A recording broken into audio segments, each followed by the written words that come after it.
I lay in the wreck of petals and shattered silverware, dagger loose in my hand, and thought about the wish that got me here, wanting to earn a living playing deadly games. Barely anyone actually wants that, sticking with it until it kills you. That idea crosses most people's minds once, then leaves. Mine never left.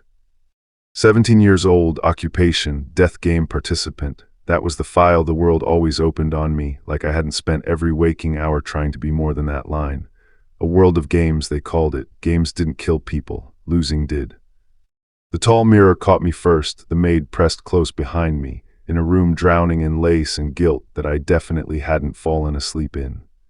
Oh, that was all I managed. A face in the glass, my face, wearing glasses I never owned. Somebody else's for one long, cold second.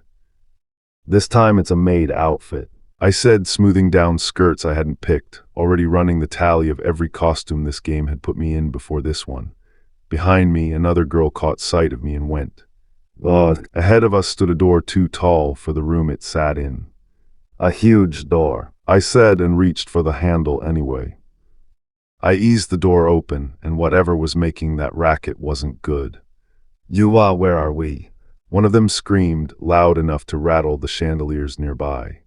Is this a kidnapping? I asked instead, since one useful question beats 5 straight minutes of screaming, and right now screaming was clearly winning by a mile. I'm scared, someone said from near the floor, and for once, nobody argued with her. Kinko decided someone had to calm Momono down, who was crying like a younger kid. Calm down, take a deep breath. Benia told her. In the dining room, the numbers didn't add up. 6 chairs, only 5 of us. I said, we're missing someone. Nothing had happened yet, and that was exactly what scared me. Then a stammering voice cut in, AI hovering by the door, barely getting the words out. The 6th chair filled itself when Yuuki dropped into the doorway like she'd been there the whole time. Hi, nice to meet you. No panic in her voice at all. That's why I'm always late, she said. Sorry, I'm a heavy sleeper. We'd all woken up scattered through separate bedrooms and somehow ended up here. Despite being one girl started, looking straight at me. You seem awfully calm. Another added. You can gain a lot of money, I said, but you're putting your life on the line. I'd said some version of that line in enough mansions like this one that it barely shook me anymore. The goal is to get out of this mansion, which is filled with deadly traps. 5 faces looked back, no idea yet what that meant. Are you aware of that? Yes, I know. I told myself in the dark, half asleep still, before I said it out loud, plain and flat, so there'd be no mistaking it.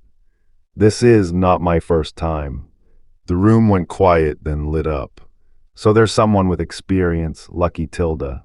Kokudo said, and one girl froze. Someone recovered first. Okay, I'll start, she said. I'd like to know who you are. Why not introduce ourselves? Kinko introduced herself next. I'm Kinko, she said. This is the first time I'm participating in a game. A man had once told her without apology that she owed whatever her parents had borrowed before she was even old enough to understand what a debt was, and she believed him without arguing. They are my parents' debts, but, she said, then straightened. I'm here to fulfill my responsibilities as a daughter. Then came Kokudo, all sharp edges and boredom. I'm Kokudo, she said. This is my second game. She already had a plan. I'll just follow a strong player and make it through the game like that. Money mostly. The prize money is more than 1,000,000 yen, right? So I'm basically a beginner, she admitted. I'm here, well, to cover my living expenses. Last time was 2 years ago. Kokudo wasn't finished. Doing normal work, she said, is too much effort. That set 2 of the others bickering over who even got to talk first, snapping back and forth until neither one actually said anything useful at all. Meanwhile, 2 maids turned to size up Momono in her ridiculous frills, needling her about whether she could even speak. Momono short-circuited completely. Aye. Momono went next, still shaking. I'm Momono, she managed, then the story spilled out of her all at once. This is a mistake, I was tricked. She'd answered some job listing that promised easy money, followed a stranger she shouldn't have trusted, and that was the last clear thing she remembered before everything went dark. I lost consciousness when I followed them, she said. and then I found myself here. Panic spread after that, two of the others screaming about wanting out alive and just wanting to go home to eat ramen. Only Benea stayed level. I'm Benea. She said quietly, steady despite everything. I know what this is about, but I've never played in a game before. I'm here for the same reason as Kinko, to pay off debts. Then it was AI's turn, and she could barely get the words out. AI. She mumbled, so quiet that someone across the room asked her to repeat it. She tried again, twisting her hands. In my case, they're my own debts, but She never finished that thought. Instead, she just kept going, piece by piece. my name is AI. This is my first game. My turn came last. There's nothing else I can do. I told myself the same thing I used to tell myself in a classroom where a teacher had to ask me twice to speak up while my classmates just shrugged, clueless. None of them knew where I went. As for my reason, I said, my name is Yuuki. I've participated in these games 28 times. 28 times landed like a slap. How are you still alive? Kokyuro blurted. Momono's voice cracked behind her. That many. Kinko circled the real question, like she already had a guess she didn't want to say first. Are you in debt? My voice stayed flat. No, that's not it. Then she asked if I was chasing a dead sister, and that one broke through. No, Was all I managed. it's off. I started, then let it trail off. But why? Kinko pressed. Nope. I said flat again. Trying to figure out who is behind these games. She guessed next. That one made me shake my head. My mind had already drifted back to a lamplit street the night this started, a stranger's silhouette crossing through a gate ahead of me, and a laughing face in sunglasses I couldn't place yet.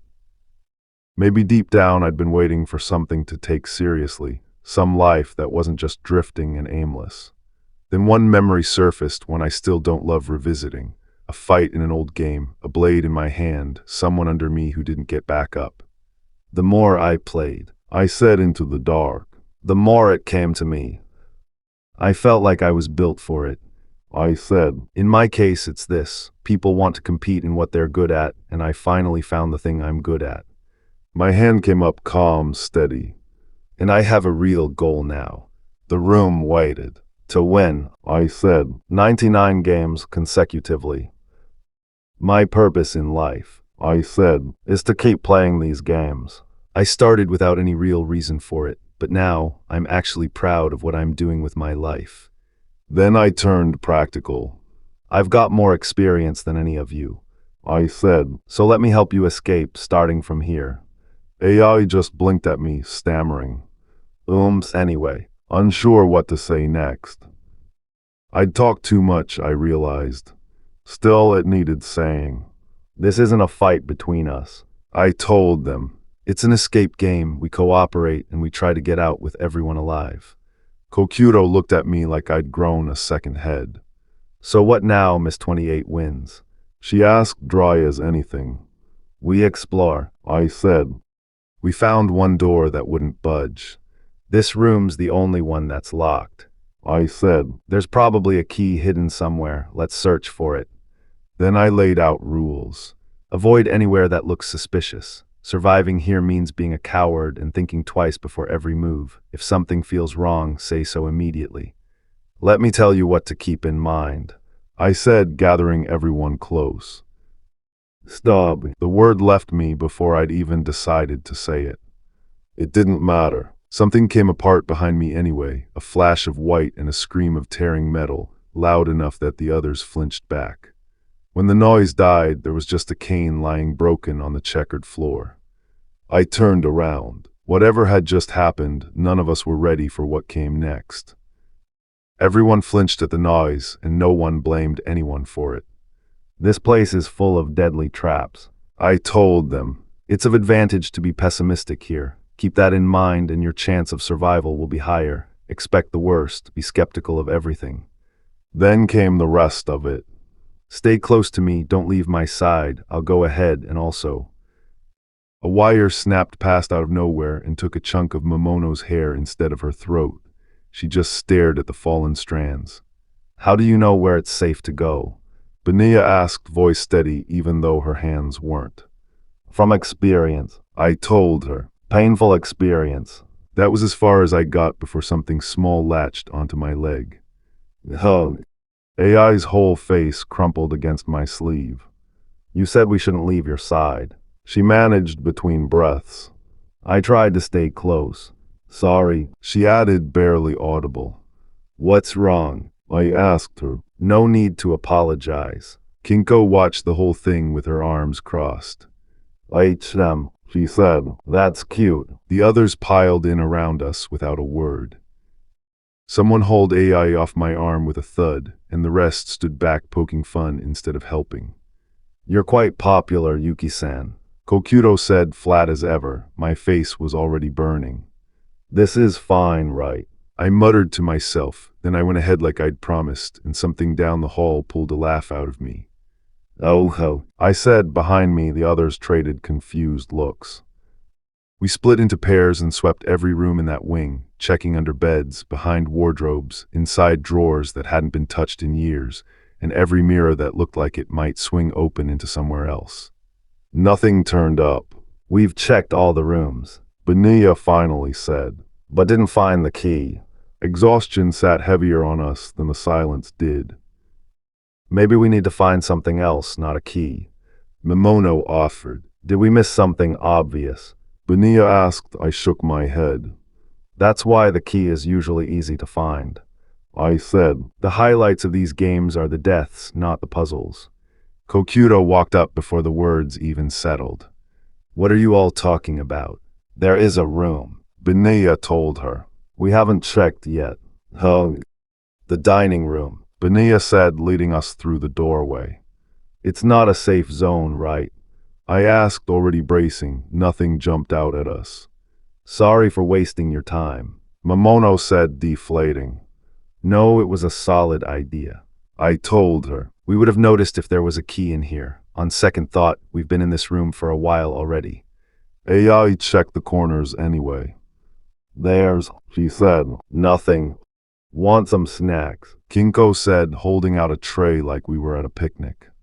Snacks. Kokyudo repeated, unconvinced. The dining room was a blind spot. I said. Let's take a break. Before anyone could stop her, Momono had already bitten into a muffin.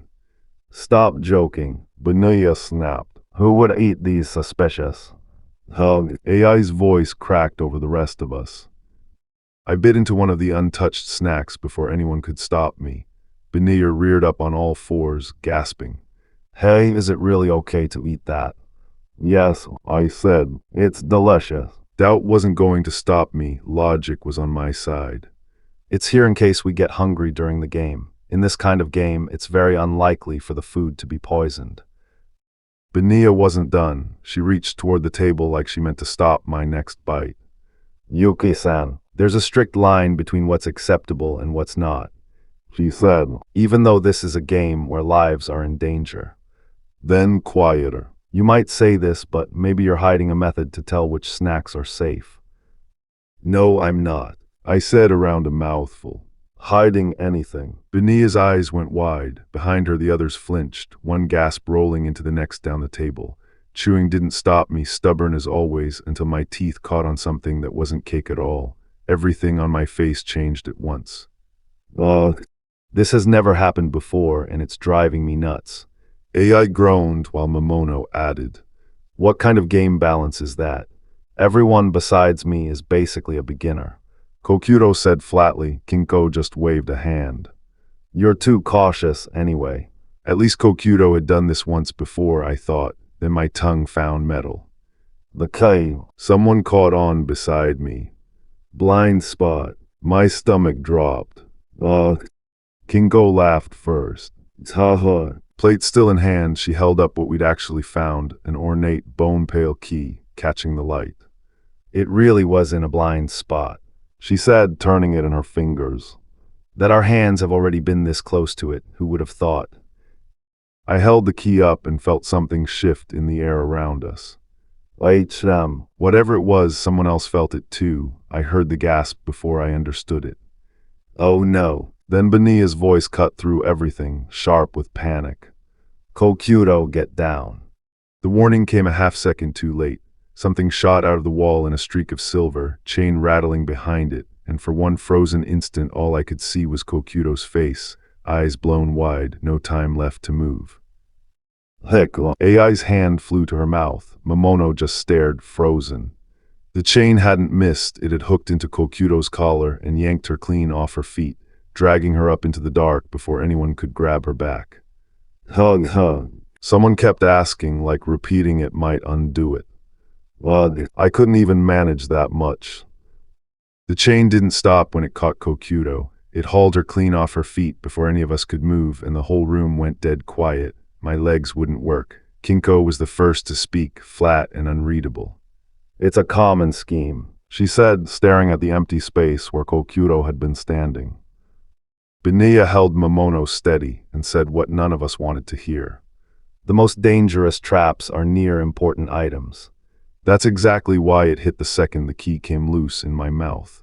As the chain dragged her into the dark, I heard Kokyudo whisper, I should have said that earlier.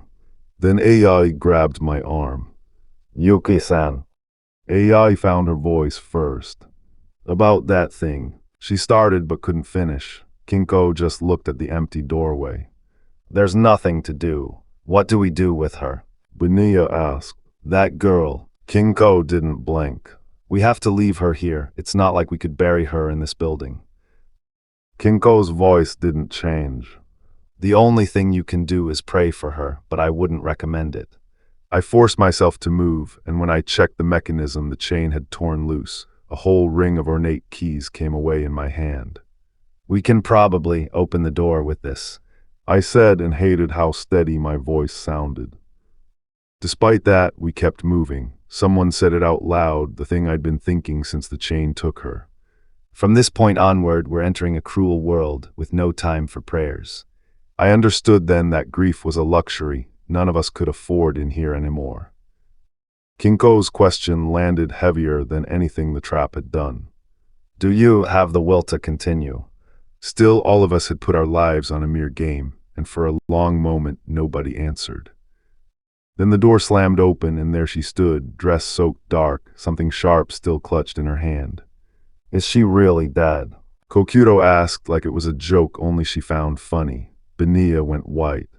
Kokyudo-san. WWW, what is going on? Someone shouted. This is madness. Somewhere in that mansion, other girls were saying what we'd started to understand. Cameras watched every room we walked through. An audience placed bets on who would survive and enjoyed every second a girl got scared. They dressed us differently each round and called the killing part of the show. The whole game came down to one choice: escape the traps or turn on each other. Momono came back stuffed into some frilled costume, mortified, sure every eye in the place was on her. Can we try to get her home safely? Kinko didn't sugarcoat it. Momono-san was forcibly kidnapped. She said like that explained everything. It did. So I said out loud what none of us wanted to admit. They turned our survival into a spectacle. Kinko stepped forward before anyone asked her to. I act altruistic in these games. If it's a cooperative game like this one, I'll try to support as many of you as I can. I'll take care of that and try to get as many of us out alive as possible. Momono's eyes went wide. Kinko just kept walking. I'll continue. If we don't get out of here, we won't get any money or be able to go home. I'll win the money and return home to save Dad, and I'll also assist you all in this game. AI found her own nerve. But I volunteered to be here, so I have to pull through. Kokyudo just watched Momono. No point pretending anymore. That one never chose any of this. Beniya-san. Off to the side, AI stood frozen, watching the one girl who'd already stepped up. Everyone has made up their mind. What should I do compared to her? I'm sure Kinko is younger than me, but she took the initiative. Then someone called her name and pulled her out of her own head. Yuuki. Her hand was shaking. Kinko's, the same girl who just sounded so sure of herself, and I was the only one who noticed. What do you want to do? AI froze and it hit her all at once. I'm not the only one who's scared. I want to do my best like you, Kinko-san. Stay back and keep low. We moved door to door exactly like that. It's open. Got it. We tried every key on the ring against every lock we found. This one doesn't fit. This too. Same here. I turned the whole jangling mess over in my hand. So many keys, not one of them mattered yet. The hall opened into a hexagonal room with a sealed elevator sitting dead center, 6 levers spaced evenly around the walls like they'd been built for exactly 6 of us. A hexagonal room with 6 levers. Footsteps in heels clicked away down the corridor outside, unhurried, and every one of us went still listening to them. Then a door slammed somewhere close enough to make us jump. It's safe to come in. We filed in anyway, watching those same heels click off into the dark like whoever was wearing them didn't care either way. I threw my shoulder into the door and it didn't budge, not even a fraction. Somewhere close, metal rattled and footsteps stopped dead. We're locked in. Benea said low and steady. We can't get out until we do what we need to do. Past her, propped against bare wood, stood a mirror nobody had noticed walking in. 6 levers ringed the walls, and the plan called for 6 hands pulling together, one to a lever. We counted heads, 5. There are only 5 of us here. Kinko said somebody was missing from our own group, and the room didn't care. So the game should be designed to account for missing people. I said, thinking of whoever wasn't standing with us anymore. Benea didn't flinch. I don't think that's a problem. There's been a lethal trap before this point. People had already died getting here, and the puzzle knew it. Let's try it anyway, shall we? We'd pull 5 levers, shift left, and assume the 6th was fake. It's likely that another minigame will begin. She said. AI's voice shook. Before doing this, could you tell us more? She walked her through it, rising water that could drown us, floors that could vanish under our feet, levers we'd grip so we didn't fall into the dark. Get it right and we walk out clean. She said. Get it wrong and we're all wiped out. Benea counted us off. 1, 2, 3. Her eyes found mine over the levers. Are you ready? There wasn't a real answer to that, not down here. Let's begin, she said, and we gripped the handles together. Okay, move on. She called and we cycled the levers again. Nothing happened.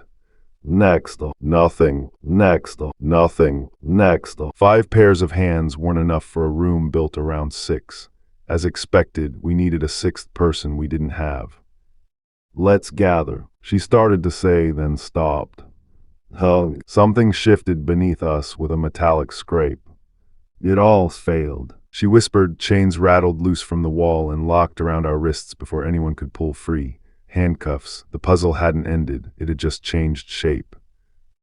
Planks Kokuro brave are coming from the floor. Wood groaned up through the tiles in jagged lines, cutting the room into wedges.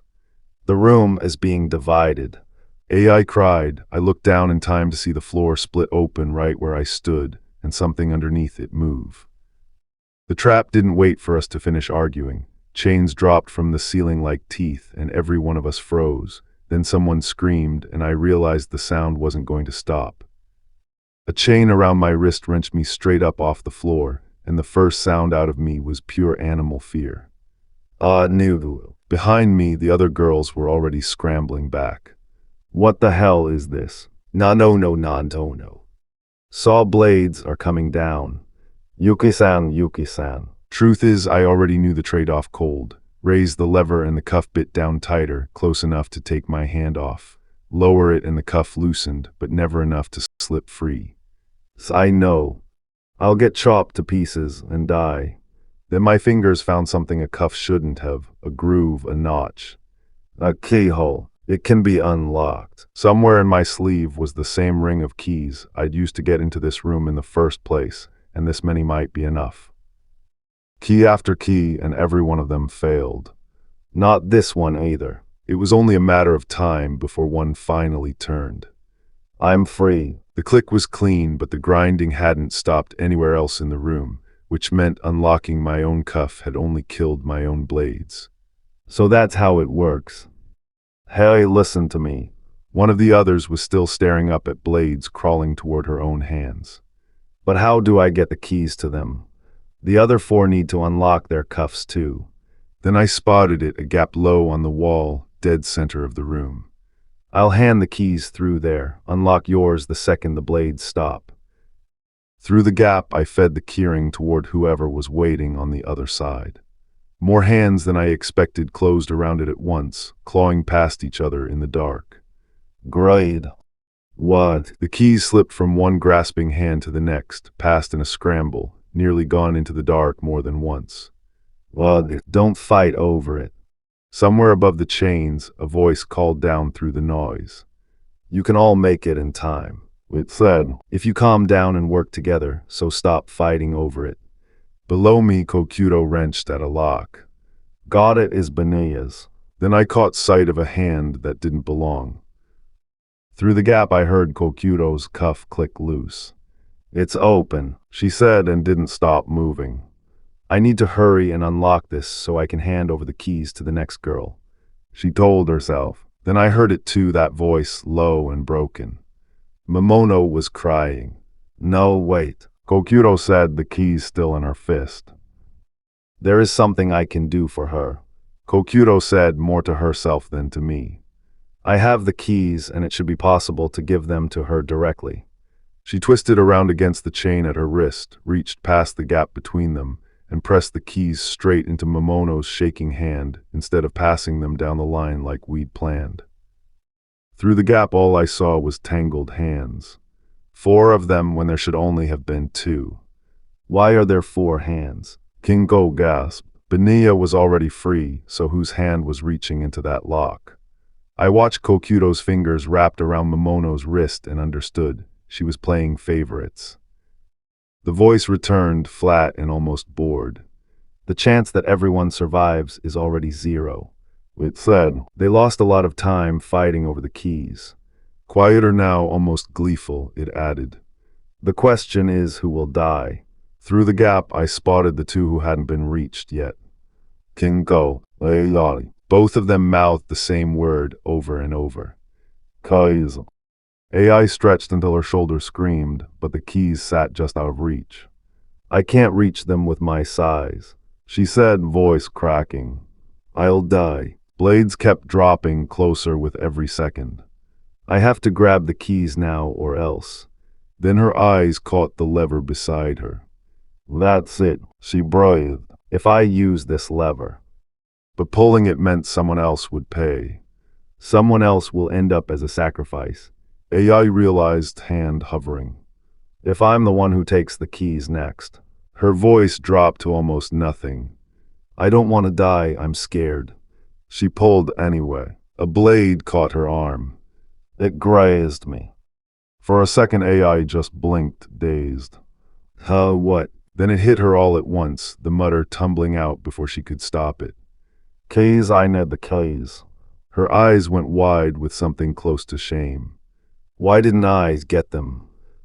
Screams tore out of every corner of that room at once, sharp and short, then long and ragged, and somewhere in the middle of it dark blood misted the air like the machine itself had opened a vein. I couldn't tell whose scream was whose. Then just like that, it stopped. I watched the hexagonal ceiling wind down, blades slowing until that awful grinding finally died. Around me, 3 faces had gone somewhere else entirely.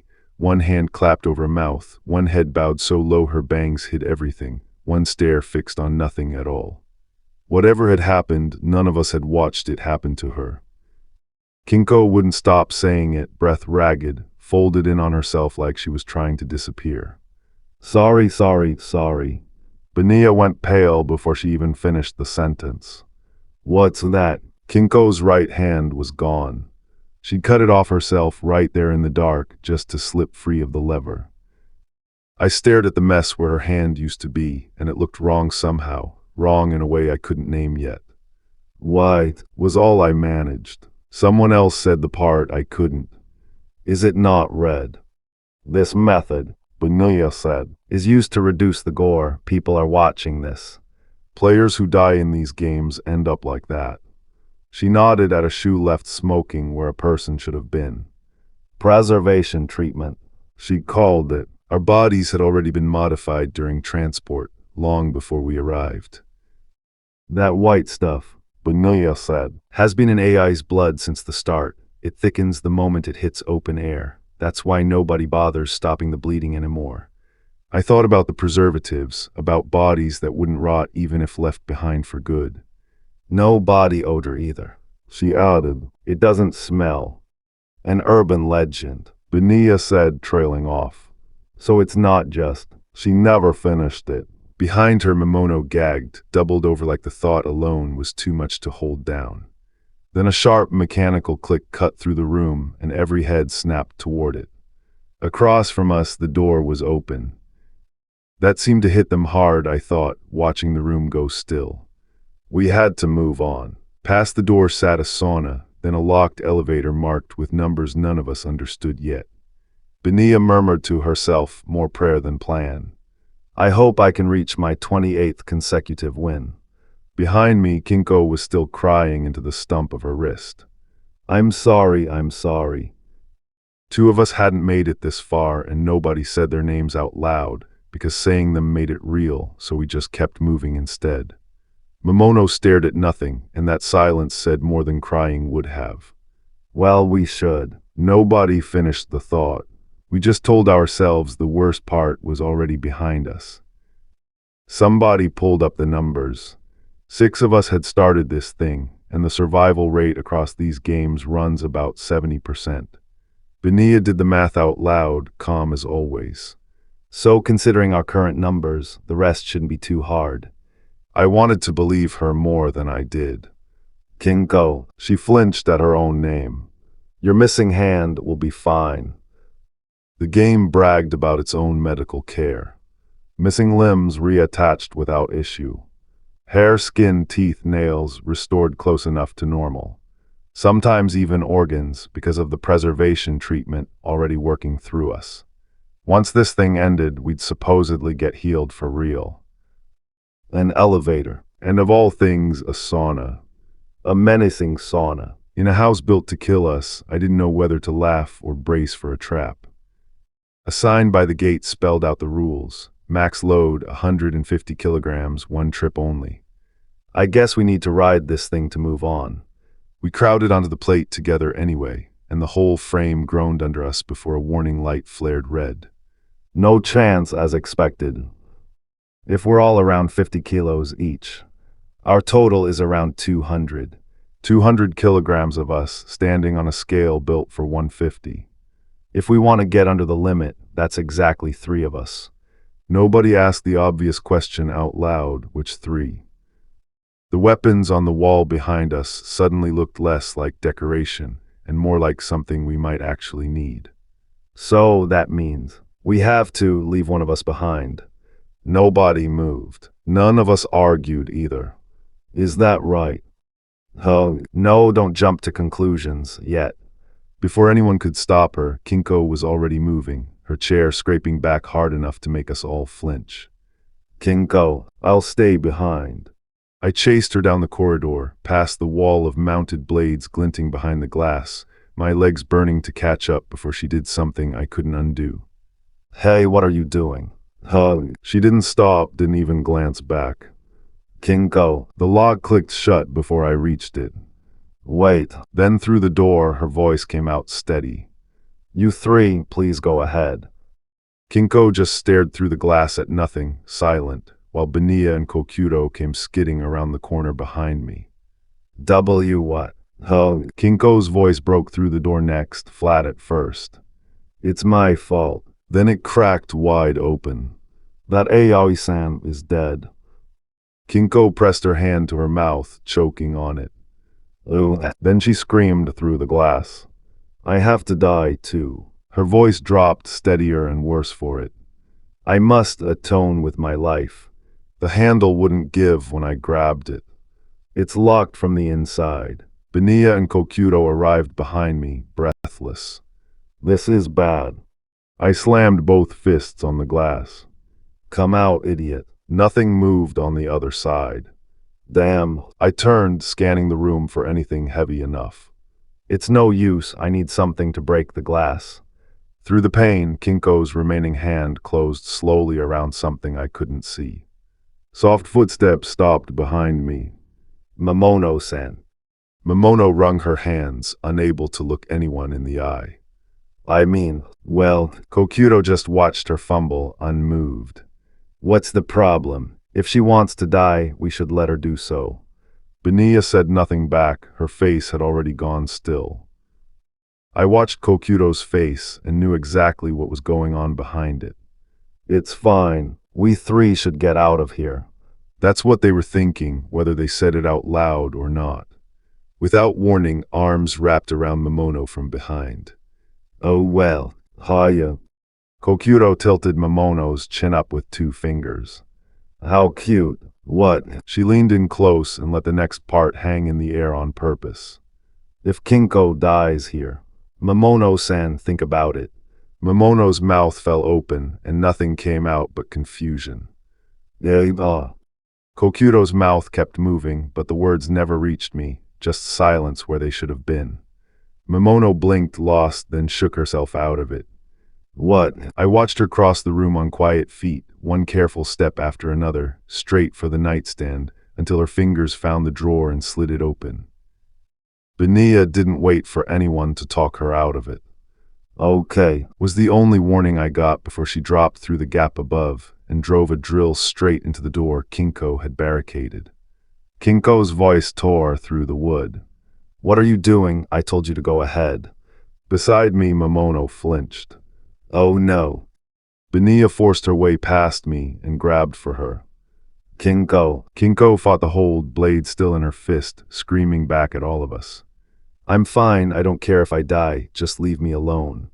The blade clattered out of her hand and skittered across the floor before anyone could stop it. Benia didn't let go. I watched her hold on anyway, out on the deck under a sky gone soft with light. I'm here for you. Kinko went still in her arms, breath ragged, like she couldn't believe anyone still meant it. Would you go so far for me? Kinko's voice cracked on a promise made long before any of this started. I told you that I'm going to clear this game with as many of you as possible. Benia held on and said the part Kinko wouldn't say, quiet enough that only I caught it. You can't die now to get your dad out of debt, right? You have to return home with the price money, and also, Father. Kinko's sobs finally broke all the way open. Ooh, Father, I miss you. Across from me, Kokuto asked the question none of us had said out loud yet. Do you have anything in mind? But what do we do now? Benia just held Kinko tighter and answered. Yes. Kokuto went blank at whatever Benia had just said, and honestly, so did I. Benia didn't blink, Kinko still held against her side. We four will all leave a little bit behind. She scanned the sauna's wall of blades for one thing in particular. I need something as sharp as possible. Her hand closed around a sheathed katana. This should do the job.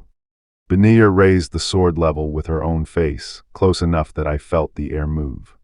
We'll use this to amputate our bodies. Momono and Kokuto froze solid.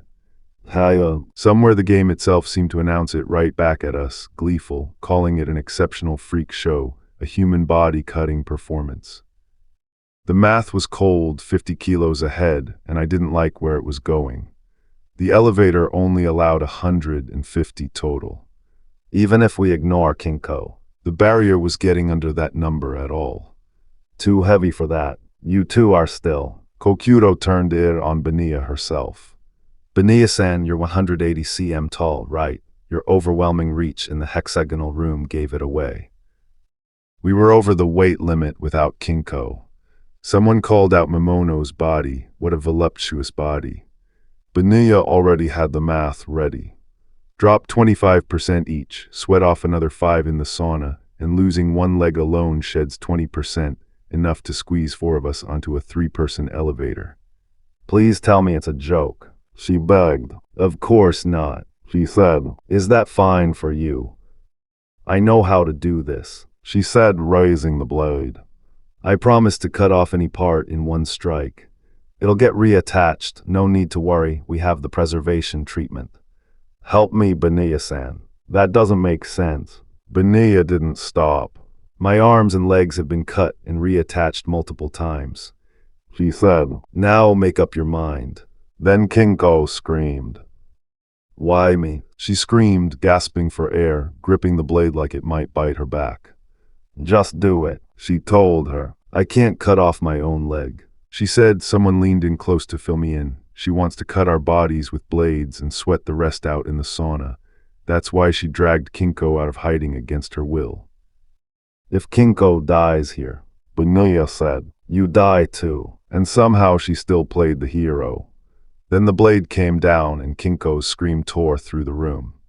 You, Savage, cruel, deviant, and still somehow impressive. What a girl. Time blurred after that, flashes of fire, of blades swinging, of us fighting to stay upright. When it finally slowed down, the four of us were just sitting there together, worn through, alive. No one said much. We didn't need to. We piled onto the cage elevator. One of us carried on someone's back, the doors sparking as they closed around us. Someone managed only a gasp before the whole thing lurched. Here we go, I said, and we dropped.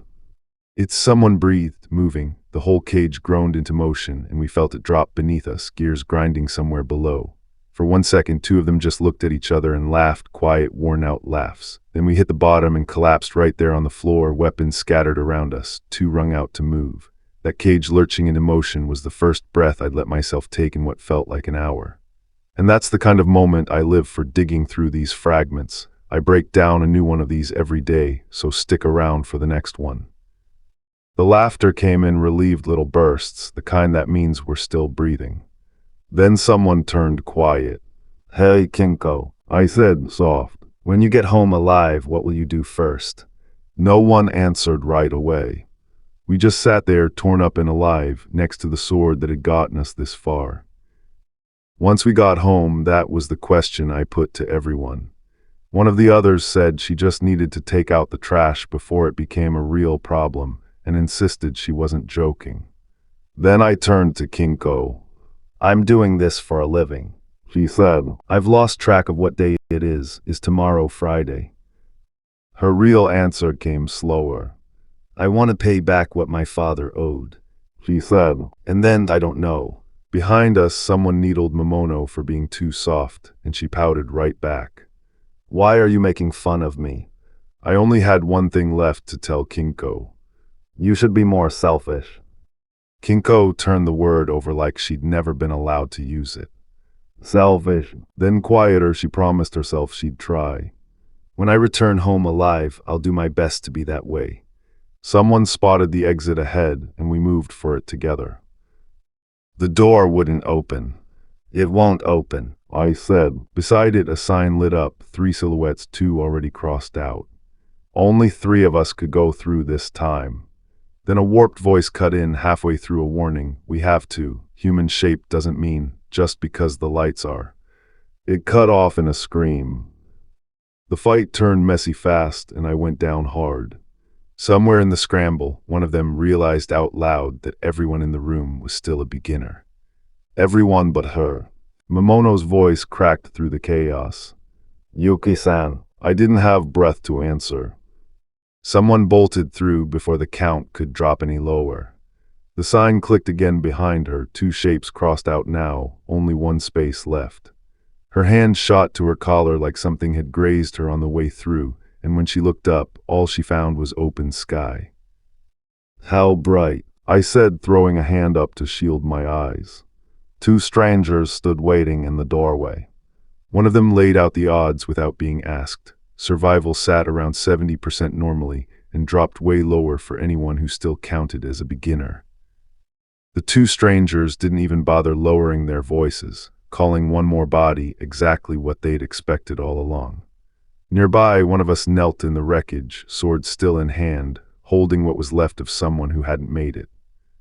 I pulled her in close right after, her breath still ragged against my shoulder. She didn't pull away, so I pressed my forehead to hers and said the only thing that was mine to give her. Sorry. The truth sat heavy before I said it, even to myself. This game wasn't going to end without another death, that much I already understood. I picked Kinko only because she was standing closest to me in that moment, nothing calculated in it. I never deceived her. That's simply how the rules of this game worked. She stretched her arm overhead and said, "Nice." She didn't quite believe her own body yet. I checked the place where her hand should still have been missing, turning her arm in the light. No scar, no seam, nothing. It healed. She said. I ran a thumb over smooth skin where a stump had no business being. Perfectly. I told her. Once the shock wore off, she started telling me things, not confessions this time, just the ordinary shape of her life before any of this. A closet crammed with clothes she barely touched, a mirror she kept shut. Alone in the dark, she'd hug a pillow like it could hug her back and tie little bows onto it just to have something to finish.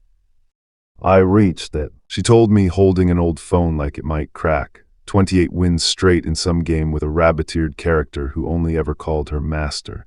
It wasn't much. For her, right then, it had been everything she had going for her. That being said, she muttered, lying flat on the floor with her phone above her face. I didn't make it in time for garbage day. She admitted and laughed like it embarrassed her. Trash bags sat by the window into the night. A game, her life, her way of living. She said there was an older memory too, filed away like a saved recording wreck. 6 she called it, a conversation from some time back.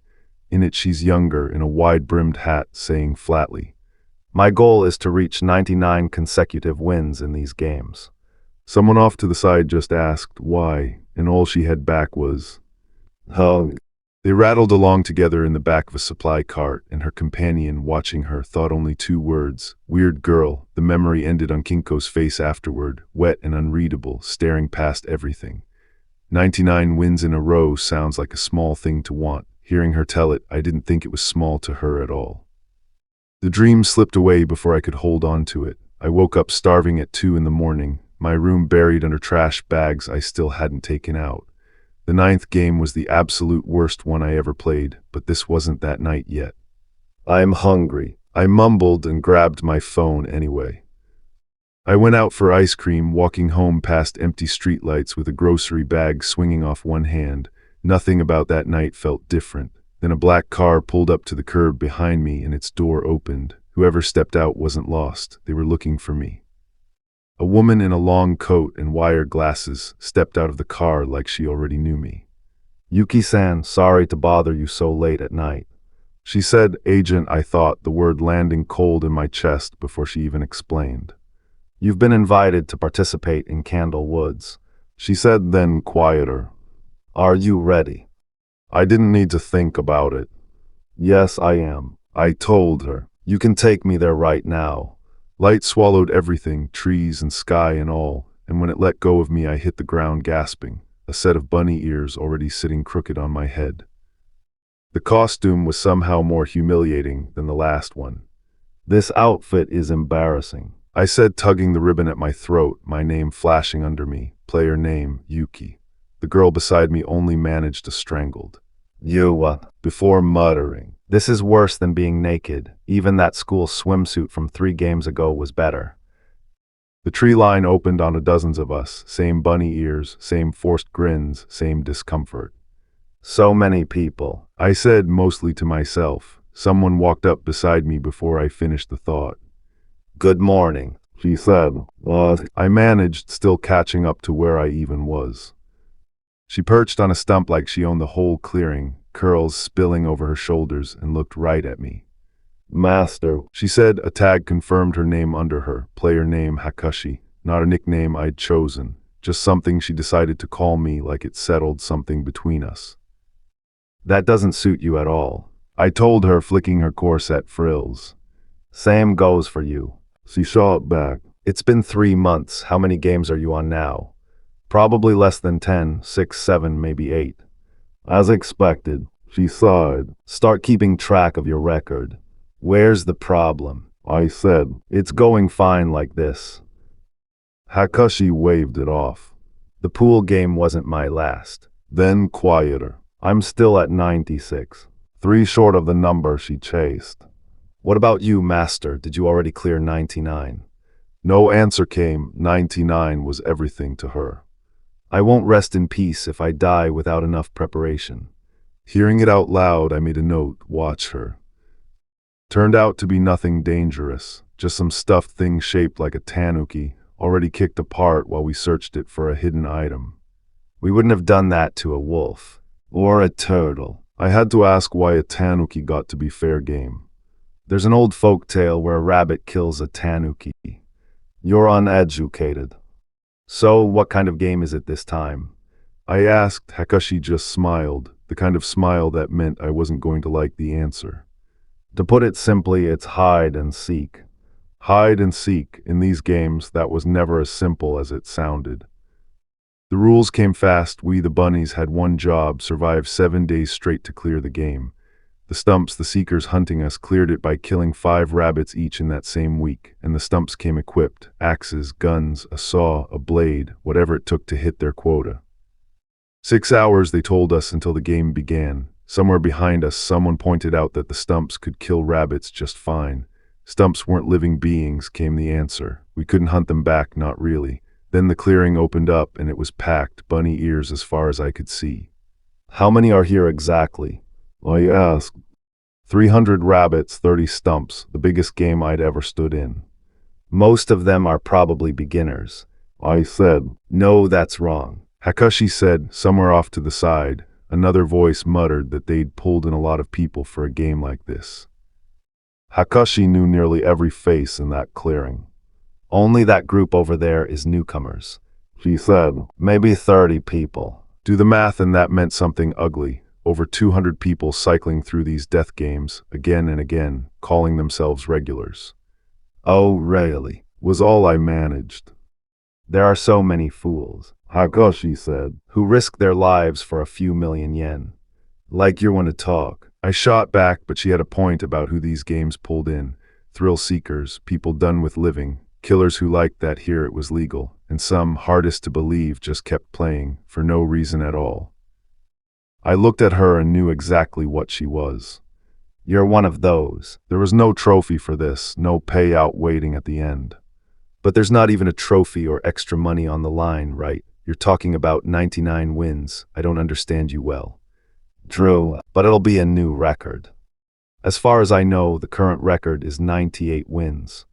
She said. That's all. So there was no guarantee, and I said so. So there's no guarantee it'll be a new record. How can you cling to such a thing? She didn't blink. I want a goal, she said, like that closed the argument. Someday, she said, tilting her head like she could already picture it. You'll understand that too. She really was weird, but there was something in the way she said it that made me want to believe her. Nonsense, I told her. Just putting your life on the line is enough. From that point of view, she said, I'm not a good disciple. Quieter, she added. Compared to me, who's just floating around in life. You're lacking charm. I shot back. She was a lot more respectable than she gave herself credit for. Okay, she said, and just like that it was settled. Then a voice cracked through the trees. Ladies. We slipped off from the noise instead, found a quiet clearing, and I sat her down across from me.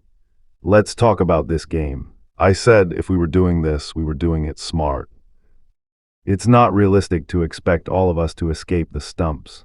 She said. This is a game of hide and seek, 1 week. I ran the numbers myself. 300 rabbits, 30 stumps, 5 kills apiece to clear it. Half of us were dead on paper before anyone moved. That's why, I said, we should also go on the offensive.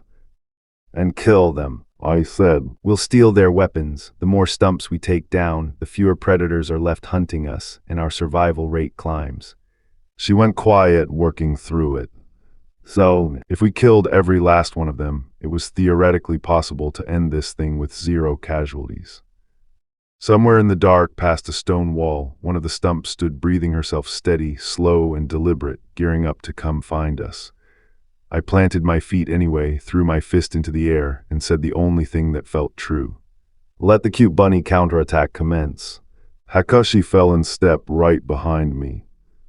I pictured it before I moved a single step, fist in the air, teeth bared, ready to hit back. Let the cute bunny counterattack commence. I told myself, because if I said it out loud enough times, it might actually feel true. Somewhere in that same dark, another girl was already lacing up, ready to fight beside me. Rec. 7 flickered up next, a recording of the night candle woods first swallowed me whole. 300 bunnies, 30 stumps waiting to grind us down to 0. That was the game, and this is where I learned to survive it.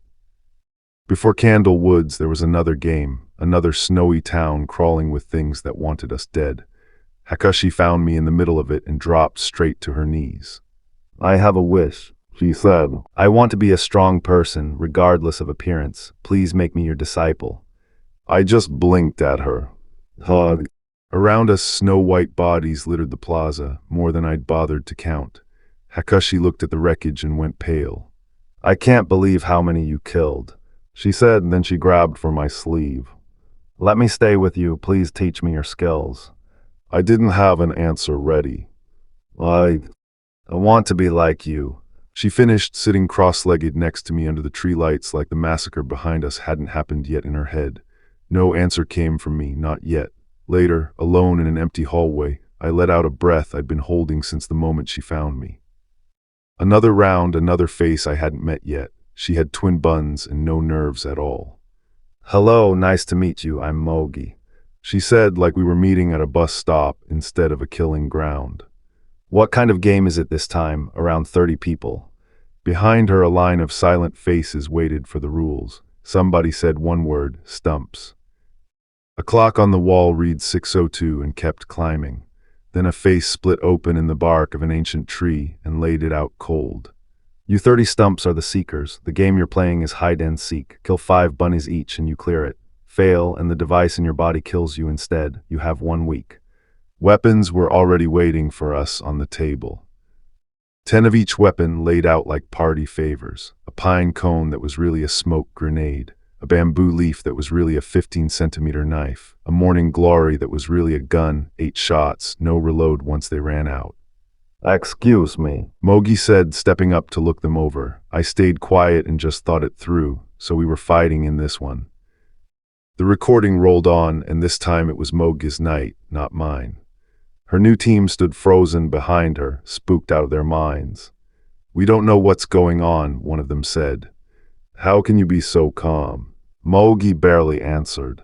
Then she found a locked room of guns and went stiff. Don't tell me, is this everyone's first time? 0 experience, 0 games played.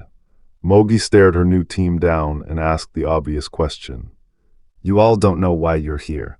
Nobody answered, and her face said she already knew why. No way. The whole team was amateurs, everyone but her. That's bad, we're at a disadvantage. I can't abandon my team and expect to deal with them alone. Mogi thought. 300 bunnies were waiting out there. This was a team battle, and the bunny team wouldn't just run, they'd hit back. They need to become able to kill without hesitation. She decided, I have to become their leader. Then the doubt crept in. Is that even possible? Can I do it? Then a woman leaned close, and the lesson turned ugly. You want to kill them? She asked. Around her, Mogi's own new teammates screamed, Mogi, don't do it, what's wrong with you? But the woman only smiled. I'll teach you how to lose your hesitation, she said. Here, take it, and stab her. Blood came in flashes after that. Stab her, stab her, stab her. Our Mogi gasped, blood down her front. The woman pulled her back before she could keep going. She already died, she said gently. Well done, you're a good girl, Mogi. Then somewhere close, a gun went off, and a voice tore through the dark. Mogi. I watched her move before the shot even landed, twisting midair as her skirt whipped around her. The gun tracked her anyway, muzzle flashing point blank. It caught her across the face. Og, she cried, stunned that someone here would actually pull the trigger on her.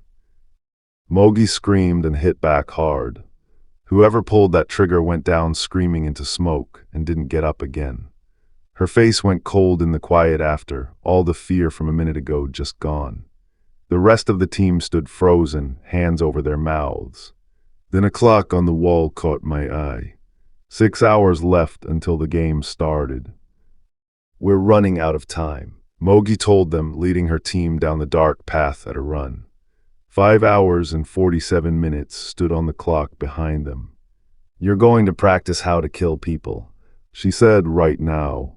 Bamboo leaves rattled across the floor. Pick them up, she told her team, and the lesson kept going. The recording jumped to REC. 8 and I watched Mogi raise her gun on her team. The girl on the ground already knew what was coming. If you don't want to get shot too, stab that girl. Twice each until the blade's center is in. Aim for a vital point. I want all of you to do it, starting with you. 3 of her recruits flinched, and so did I. 2 recruits already lay shaking on the ground, one insisting this would get them all killed. If the stumps die, their odds only go up. They'll come for our lives too. Listen, this isn't a game where you hunt bunnies. It's a fight to the death. When a recruit protested, Mogi grabbed her by the collar. Show weakness and they'll steal your weapon and kill us with it. I watched another recruit try to hold the knife steady, and Mogi didn't care why she couldn't. You need to become able to wield this knife. The girl's hands wouldn't stop shaking. You can't. I see, that's a pity. Behind her, the rest of the team watched and understood exactly what that pity meant. A clock somewhere behind her read 5:45, and then came the sound of a hand across a face. That's a warning. She pulled the knife back out, wet, and turned to the rest of the huddled team. Those who can't do it will die. Next one, you. Her finger landed on the boy. I watched Mogi turn to a recruit and ask what he preferred. What do you prefer? Well, I don't care which, just stab one. The knife lay at his feet, past the captive crying and rolling on the ground. Or use this knife to stay alive, rolling around crying like a baby. He picked it up shaking. Mogi started counting down, gun raised. 1, 2, you have 3 seconds. The knife went in and the captive's scream cut through everything.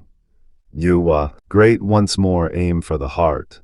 His hands wouldn't stop shaking, and the blood on them wasn't his. Twice wasn't the ceiling anymore, now it was precision. The knife came down again, another recruit forcing it through the captive. Now hand the leaf knife to the next girl. One of them agreed, flat, like there was no other option left. Those who can't do it will die. The next girl in line stared at the blood already drying on the blade, and I understood exactly why nobody argued. I watched them go through it one by one, until the only sound left was ragged breathing. Everyone is done. She looked over what she'd just built out of her frightened team and didn't flinch once. No doubt I had to kill 3 of them. Sumiyaka had her arms wrapped around one of the newer girls, all hearts and cooing, while the girl squirmed under her hold.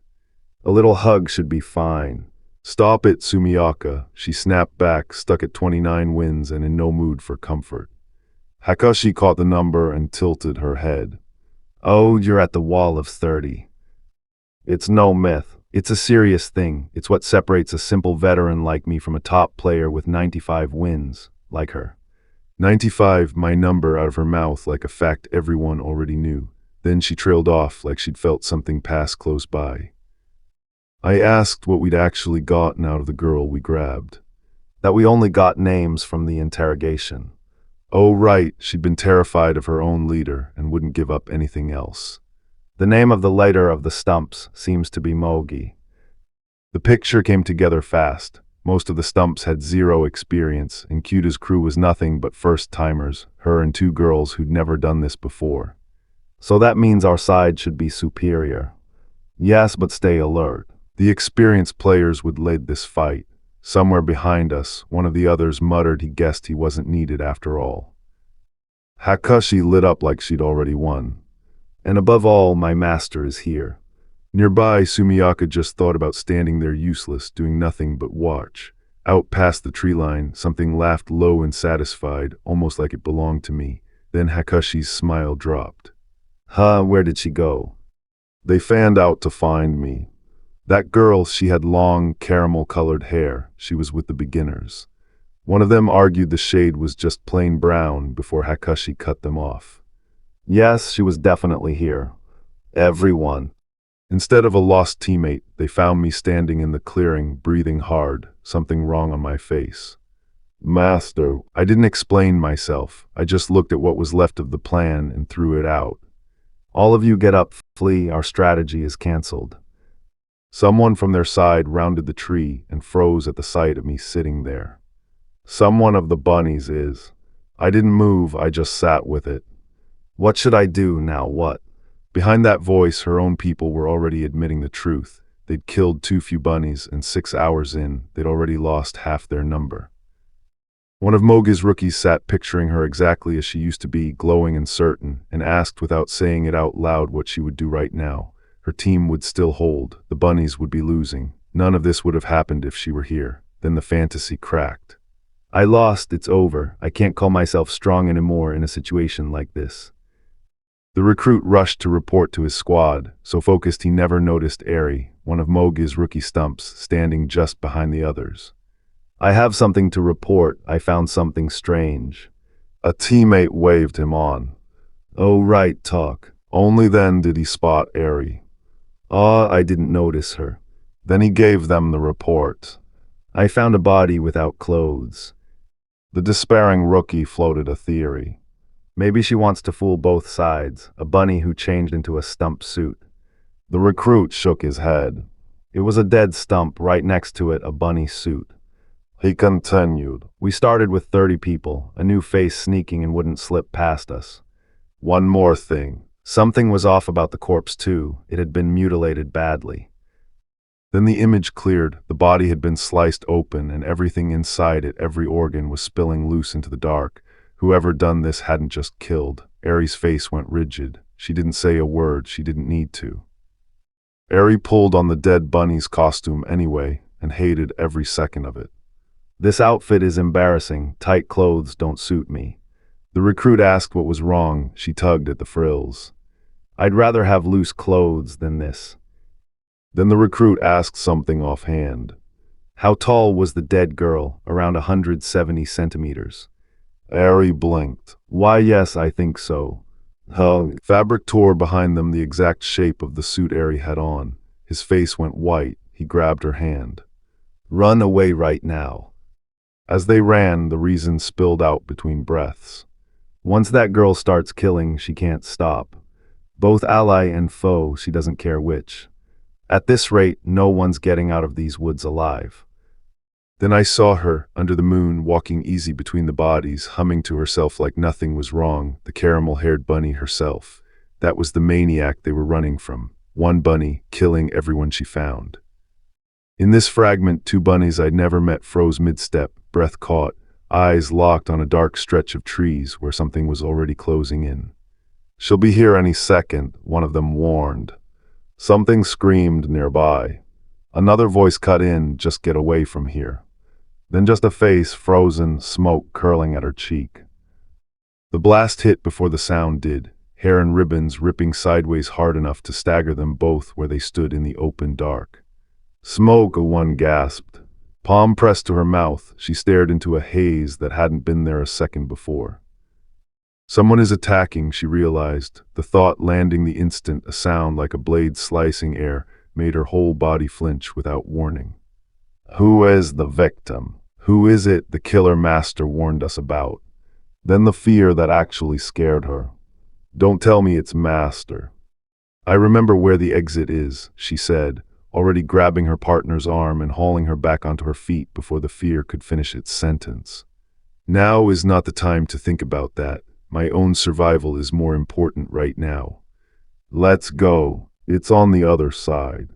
They ran, wind tearing through her hair as she forced her legs to keep pace, breath ripping out of her in short, ragged gasps while a shadow trailed just behind.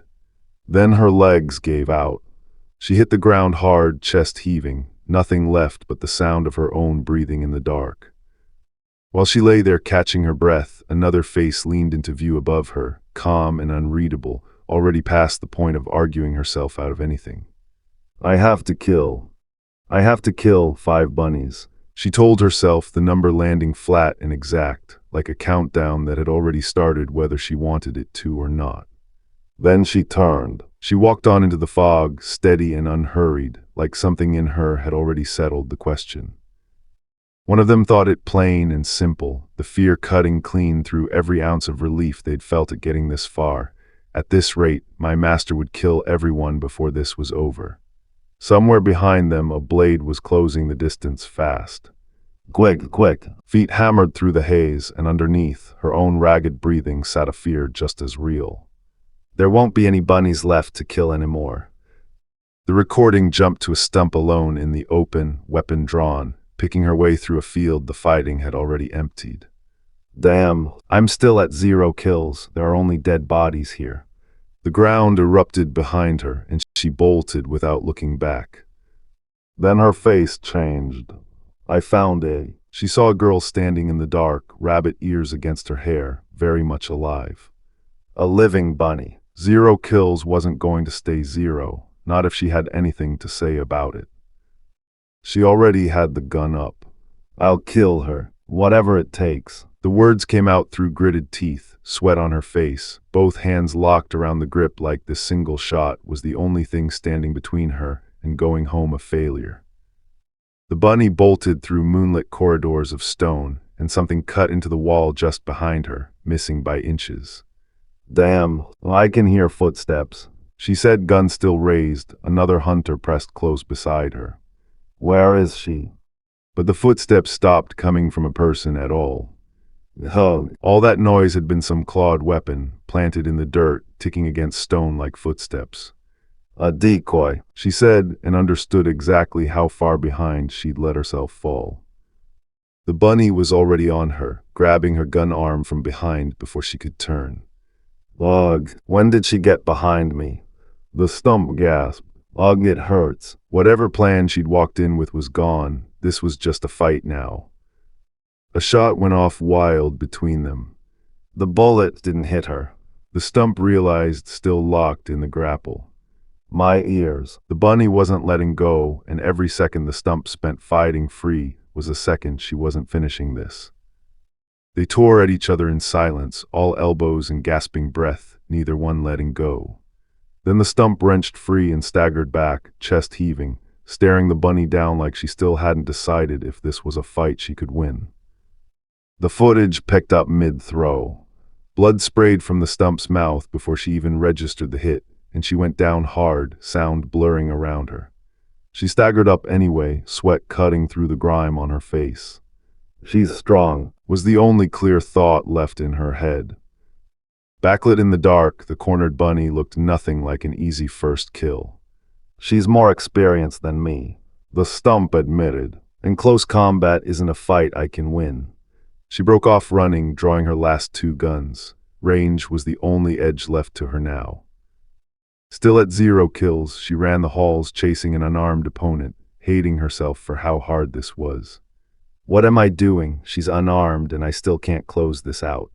She thought. Master Kiara's probably already decimating the other bunnies, and this is my first, and I'm already struggling this much. That's too much, she muttered. For a loser like me. Running, a memory surfaced, a hand grabbing her collar, her own voice small. Stop it, stop it, stop it. Then bigger, angrier, talking herself out of that girl for good. Strong people don't do that, don't think you can't do it. This is a trial by God I have to overcome. She told herself that woman was just a stepping stone, something to gain experience from. She raised her knife like a vow. I'll get back at everyone who made fun of me. She swore. This is the ritual that turns me into someone new. Hard work always pays off.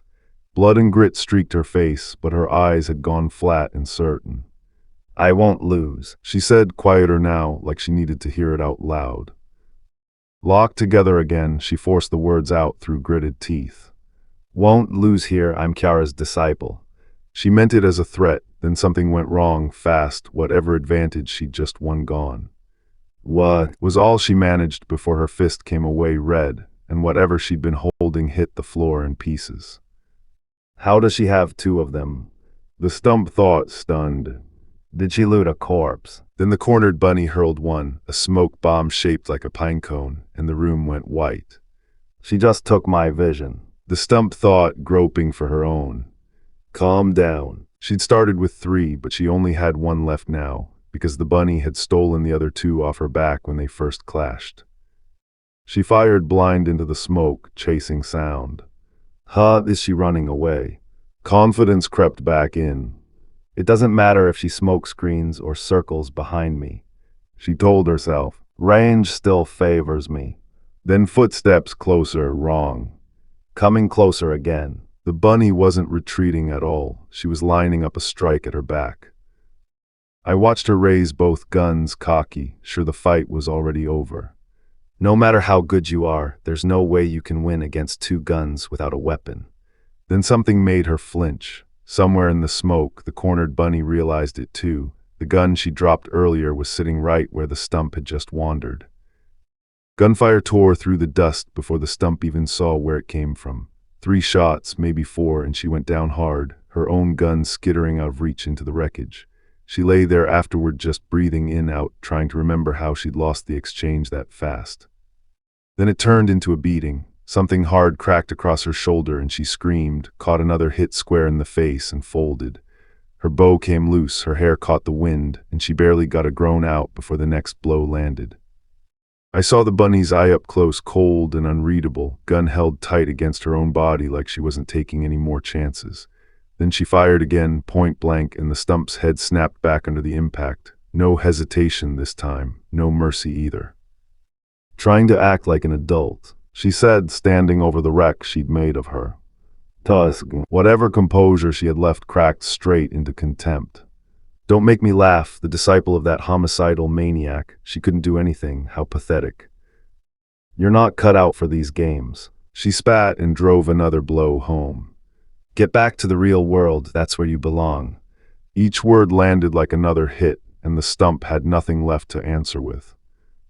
What a shame, she said, and meant it, looking down at what was left of her. This one hadn't been chasing a body count for fun, not the way the bunny was. She'd been trying to become someone else entirely, to earn something real by winning this game.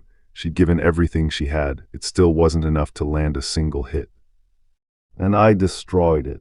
The recording caught her saying, standing over the wreck of a rookie who had wanted to be something more. My innate instincts trampled all over it, as someone merely drifting through life. That was the whole of it. No plan, no ambition, just reflexes good enough to end a story someone else had spent everything trying to write. This part of the memory opened on a bunny loyal to Kiara, blade pressed flat to her own throat like a silent vow. Then she was walking alone between broken stone pillars under a full moon. I wonder if Master is still alive. She reached the clearing and found it full of fallen bunnies, every one of them down. That homicidal maniac got quite a lot of them. Master had ordered every one of them to run. None of them had. There was still a chance Master had come out on top. I want to check if Master is safe, she told herself, flying low over body after body, scanning each face in the dark. Maybe Master had found other survivors. Maybe she was just talking with them somewhere close. She swept past them one at a time, a flicker of light passing over each still body, searching for a pulse that matched Master's. Her face tightened every time it wasn't her. On one of the fallen, she found nothing but shackles, chained wrists that would never move again. One girl lay sprawled in the grass, eyes closed, already gone.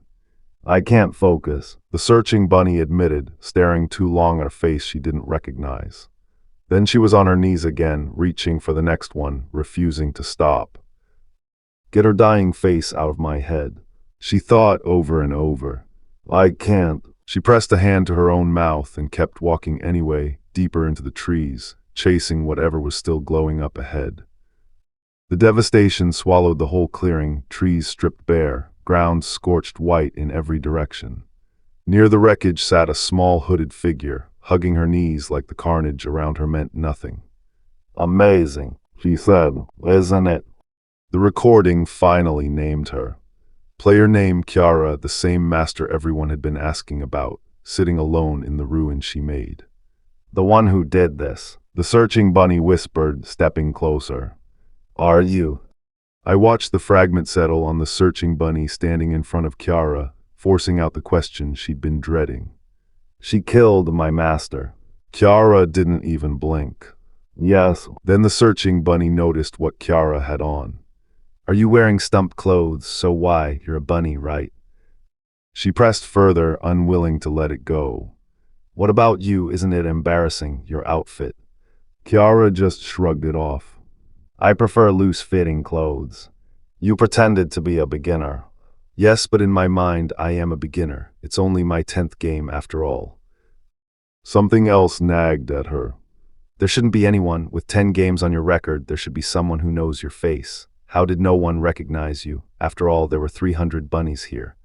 Because I killed all of them in each game. Then, almost as an afterthought, she added one more thing. Oh, I forgot. The second game was different. She froze. The searching bunny realized who it must be. Mogi, the leader of the stumps.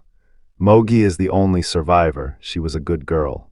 She hesitated instead of answering right away. I think I met her. Oh ho, how is she doing? She's dead. I see. I wanted this dress. Because, from a distance, the searching bunny couldn't wrap her head around it. Why didn't you just kill them in a simpler way? Why did you go on such a rampage? To get this dress without a scratch, I had to kill her without hurting her. Oh, and I got angry. So you got angry. And I went a bit wild. It was quite difficult. That's the story. I don't get how that leads to such a killing spree. Kiara only tilted her head, something cold settling behind her eyes. So, you don't get it. White fur burst into smoke, and something tore through the trees behind her. You don't get it at all. Her ribbon shredded where she stood, and Kiara was already walking away. For a second, she just stared, and something about that stare stopped her cold. Those eyes. One slitted iris caught the light where a normal pupil should have been. That's it. I watched Kiara walk out of the trees like she owned the place, voice flat and mean. Each and every one of you is looking down at me like I'm some kind of murderer. It's getting on my nerves. Her expression went cold, flat as a slammed door. That's what makes me want to kill you. Kiara didn't sound impressed. You're telling me that's why she lost? The veteran who won 96 games, outburst is the reason. She said, then answered herself. But she was weak, you know. Over what was left of the body, she kept going, flat and clinical. Her innards are weird, just look at her. She couldn't even move her body properly. Kiara kept cataloging the damage like a coroner. I put all of it on display and you still think that's too little. Most of her organs are black, her ribs are too thin. Her body was falling apart after nearly 100 games. Then quieter. She'd made enough money, she should have quit. Then I saw the veteran herself, still alive, still sure of herself. 99 wins is my ultimate goal. I need to be careful. The searching bunny asked the obvious question. Was she addicted? We'll never know. The image lingered on her, dressed sharp, ears up, every inch the veteran with 96 wins behind her. Not just her, but everyone. She was no match for me. Then Kiara turned that verdict on the veteran herself. Including you. The veteran's eyes went wide. I'm sure of it. That was the moment the veteran decided to strike first, blade drawn, coming in low and fast. The veteran came in with a blade, but Kiara spun clear of every swing. A shot ripped out from some kind of rig on the veteran's arm and tore past in a streak, close enough to leave sparks. Kiara didn't even flinch. She looked amused. The veteran's weapon clicked empty.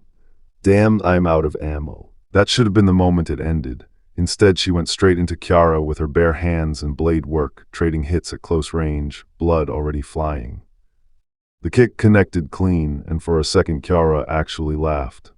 Ahoho, nice kick. Then the laugh died. She touched her face and realized what had actually happened. My right eye got hit. Whatever was in her voice after that wasn't amusement anymore. This girl. Rec 12 opened on carnage. Bunnies scattered through smoke and shredded blossoms, running from something already dead behind them. Then the recording narrowed to one girl alone in the wreckage, blade already drawn, and I understood this fragment wasn't about the chaos. It was about her. She struck without warning, blade already past Kiara's guard. Kiara flinched, genuinely startled for once. Then, alone in the falling petals, breath ragged, the searching bunny let out one word.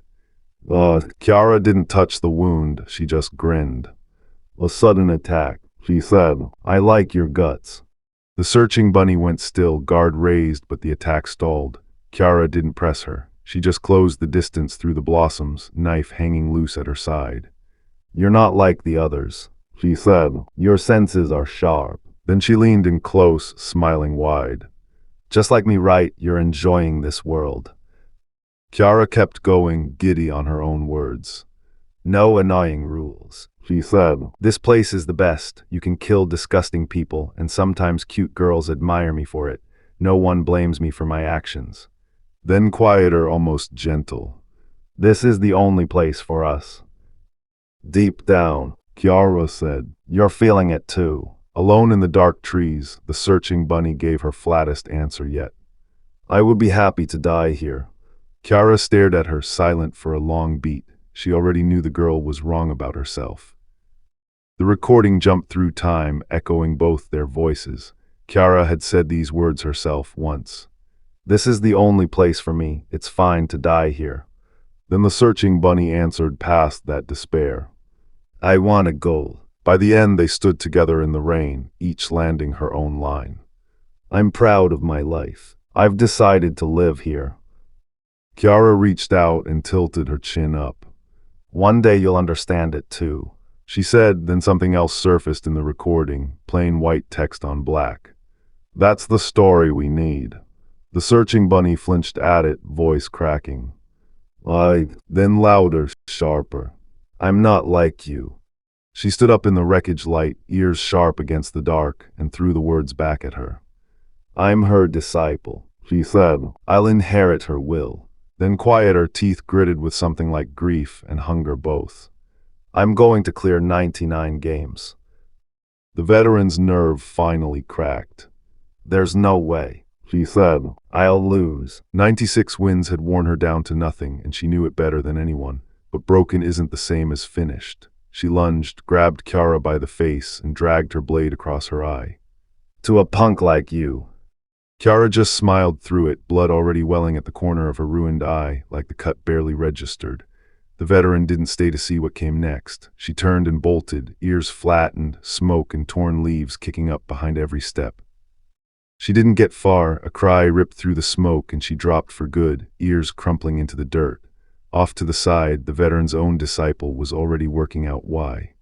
That's why she got called weak by Kiara, she said. Master survived 96 games. Her body was already worn out. She wouldn't fight a losing battle. But it's weird, Master was the queen of survival. The disciple dug through the wreckage, hugging the game's plush explainer to her chest. Where could it be? She muttered. For someone else. The other bunnies had already torn the mascot apart before her, expecting exactly what she was hoping for, something stashed inside its stomach. There's something inside its stomach, she said. I was right. She tore the seam open and something glinted in her palm, small and cold. Then footsteps, soft and deliberate, closing in through the dark tree line. She froze. The something was a gun hidden inside the mascot the whole time. She racked the slide and leveled it at the figure stepping out of the trees, jaw clenched so hard her teeth showed. Whoever this was, they weren't walking away clean. Her shot connected and blood snapped clean across her target's face. But her mind was already somewhere else, back on why Master hadn't done the obvious thing. Master, she said. Master could have turned that gun on herself and ended it painless. She could have aimed it at Kiara instead and maybe walked away. She'd pulled the trigger, all right, just not for either of those reasons. She'd hidden it to keep it out of Kiara's hands, not for herself, not for revenge, for whoever walked into that room after her, a stranger she'd never meet. One last, quiet gift, the hope that somebody else might get the lucky break she never did. The fragment kept rolling, and this was what came next. The shot hadn't been enough to end it. Whoever came through the trees was still coming, knife against knife with the disciple now, both of them trying to end this first. It turned into a scramble for the blade itself, both of them screaming, nothing clean about any of it.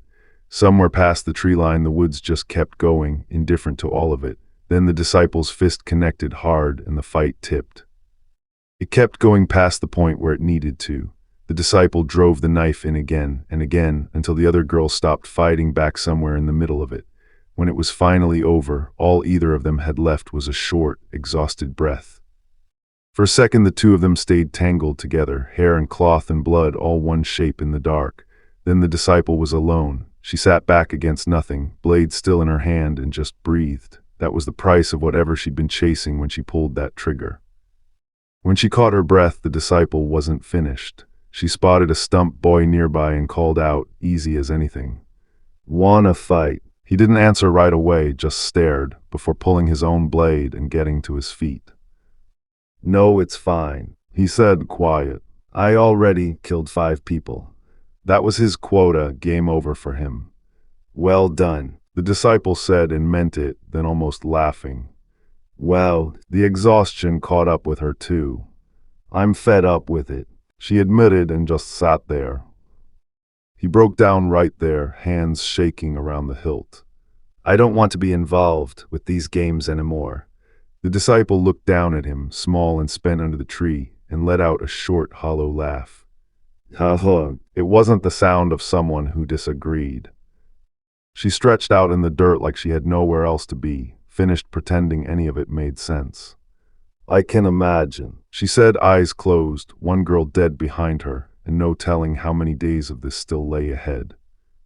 A new fragment surfaced, tagged REC 13, and it opened on me, hunched over my own bound wrists, rabbit ears wilted, barely holding myself upright in whatever wreckage this game had left behind.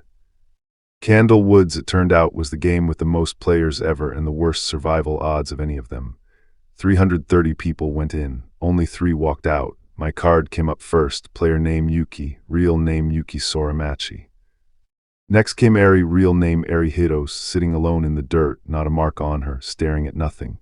Then Hakushi, real name Manami Shiratsugawa, except her card showed her buried in a heap of red, standing in a spray of gore up to her knees. The 3 of us were the whole survivor list. The woman who'd recruited me into all this found me first. Once again, well done, Yuki-san.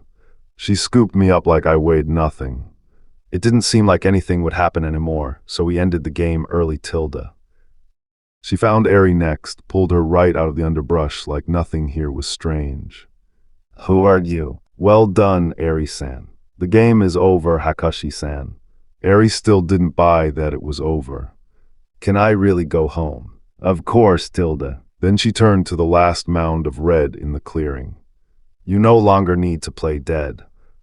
Then Hakushi got back up, not stood, rebuilt herself, joint by joint, out of the wreck the game left of her, laughing the whole time like it tickled. You never change.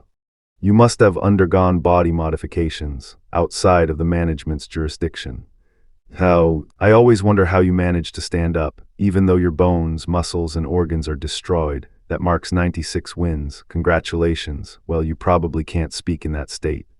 Hakushi only shook where she stood, silent.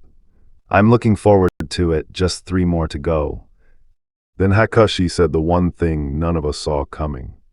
I retire. She'd rebuilt that body of hers so many times over that it was finally outpacing her, and it showed. She's like a monster. She can talk. I just stood there and took the lesson. Since I couldn't keep up with her, I don't see how I can do another game. Another fragment surfaced, and this one was about me. The agent asked Kiara straight out if she'd passed her will down to her disciple. Call it a woman's intuition, I'm sure of it. I'll inherit her will. Yes, it's exactly because she said that. Then came 3 words that turned my stomach, the wall of 30.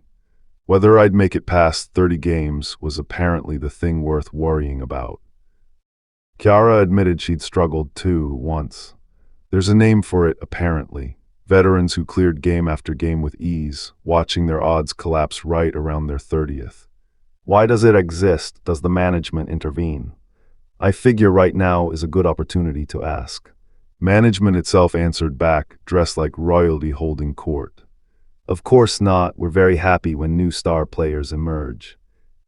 Is that true? We don't make it harder to survive. The agent studied her for a second, then added, Well's no need to worry about Yuuki. She's not the kind of player who would stumble at her 30th game. I wish I'd felt as sure as she sounded. Then the fragment jumped ahead to Kiara alone in an apartment, flexing a hand in front of her face. I can see from my right eye again. The iris had healed a shade off from what it used to be, but she wasn't complaining. The management is amazing. By night she was just standing in the dark, unsure what hour it even was. Is it still evening? Maybe I should sleep. She flinched at the memory of her own outburst. I'm going to clear 99 games. Hearing it played back made her wince. To be honest, it went back to a forest, mid-fight, blade drawn against a bunny-eared opponent who wasn't backing down. Those were just random words I spouted to survive. The next piece belonged to someone else entirely, the veteran's disciple, the one who'd gone digging through the wreckage for her master's hidden gun. To stand a chance against Kiara, she needed a story, a justification for beating her. I have to act like her successor, do it properly. That's how it started. But something else crept in alongside the act, feelings she hadn't planned for, growing whether she liked it or not. Then came a wall of every version of Kiara that ever won. Sailor uniform, cat ears, kimono, swimsuit, cheering above her like a highlight reel. And underneath all of it, the real her, kneeling alone in the rubble, worn down to nothing. 9 wins in, and that was just the beginning of the pile. That makes this my 9th time. 6 outfits from past wins piled on the floor. I threw 2 of them out due to mold. Keep track of your own record, she told herself, and something clicked. 90 more to go for 99. Damn it, I'll do it. The fragment picked up right after her duel with the veteran. Kiara groaned through an ordinary morning in her apartment, dragging herself toward the closet. She caught her reflection, scar still there, and held up a stick of concealer like a weapon. It should not. As a high school student, this shouldn't be embarrassing. To survive 99 games, she decided, she first had to become a person who could stand still in daylight. Kiara pulled on her school uniform and hated every second of it. It feels so wrong. Then came the real work, clearing out her room, dragging out the trash, closing the notebook on old wins for good, fixing her sleep, her meals, even how she stored her costumes. No time to be embarrassed, she told herself, pushing through the door. Knowledge mattered, and she'd realized how little she had the day Hakashi mentioned a folktale she'd never heard of. So she went to school, running late. Furious she couldn't calculate the odds on 99 games, she thought. I can't become a top player like this. She decided. From now on, I'm going to live as a player. Running to school out of breath, she set the real target out loud. For now, let's aim for 10 wins. After that, I'll climb the wall of 30. Then louder, chasing the sunrise down an empty crosswalk. I'll make it to 99 wins. Next, the fragment jumped again, further forward this time, opening on 5 girls in white dresses standing together like they'd been dressed up for something formal, something none of them had chosen.